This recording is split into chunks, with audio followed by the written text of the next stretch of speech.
পাহাড়ের ঠিক চূড়ায় এই রাস্তা, সীমান্তবর্তী এলাকা তো পরে নিজের কন্ট্রোল করতে পারতেছি না, ধরে রাখতে পারতেছি না। উপর থেকে নিচে, নিচে থেকে উপরে।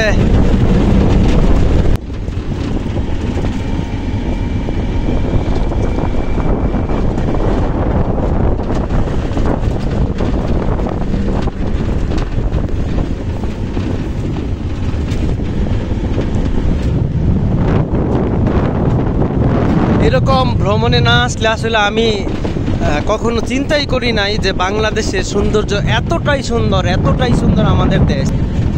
প্রকৃতি, পাহাড়, গাছপালা, সবুজ শ্যামল দেশ আমাদের। জয় বাংলাদেশ, জয় বঙ্গবন্ধু।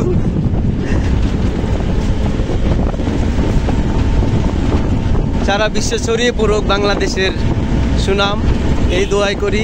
আলহামদুলিল্লাহ, এরকম সবুজ শ্যামল দেশে আমরা জন্মগ্রহণ করতে পারছি। আল্লাহর কাছে লাখো কোটি শুকরিয়া।